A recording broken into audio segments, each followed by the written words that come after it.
2016 সালের SSC panel বাতিল, supreme কোর্টের রায়। একমাত্র চাকরি থাকলেও নলহাটি সোমা দাসের।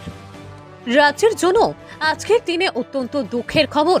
25,752 জনের চাকরি বাতিল করল সুপ্রিম কোর্ট।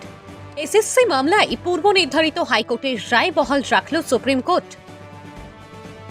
একমাত্র বীরভূমের নলহাটি থানার অন্তর্গত মধুরা উচ্চ বিদ্যালয়ের কর্তব্যরত ক্যান্সারে আক্রান্ত সোমা দাসের চাকরি বহাল থাকলেও মানবিক কারণে একমাত্র সোমা দাসের চাকরি বহাল সুপ্রিম কোর্ট।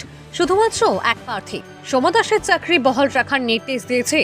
সোমা, যিনি বিশেষভাবে সক্ষম, তিনি মেধা তালিকায় নাম থাকা সত্ত্বেও চাকরি পাননি এবং পরে ক্যান্সারে আক্রান্ত হন।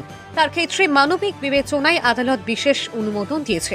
তবে অন্য কোনো প্রতিবন্ধী প্রার্থীর জন্য এই সুবিধা প্রযোজ্য হবে না। বেতন ফেরতের নির্দেশ বহাল।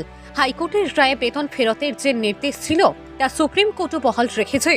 যেসব প্রার্থীদের অযোগ্য হিসেবে চিহ্নিত করা হয়েছে তাদের 2016 সাল থেকে পাওয়া বেতন 12% সুদ সহ ফেরত দিতে হবে।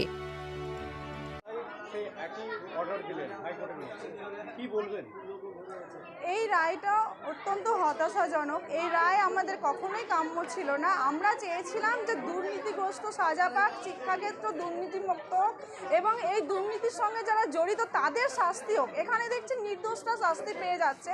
যারা এর সঙ্গে যুক্ত, যারা অফিসার ছিল, যারা কমিশন ছিল বা শিক্ষামন্ত্রী, তাদের কিন্তু এখনো সাজা সেরকমভাবে হয়নি।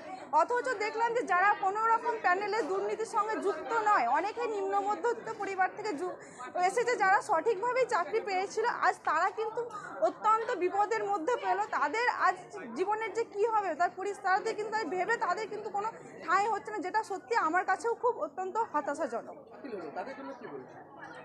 তাদের বলবো লড়াইটা চালিয়ে যেতে, কারণ যতক্ষণ শ্বাস ততক্ষণ আস, লড়াই চালাতেই হবে। কারণ যদি সত্যি সঠিক যোগ্যতায় চাকরি পাও, অবশ্যই চাকরি যেন ফিরে পায় এবং ফিরে পাওয়ার জন্য শেষ পর্যন্ত লড়াই চালিয়ে যায়, এটাই আশা করব।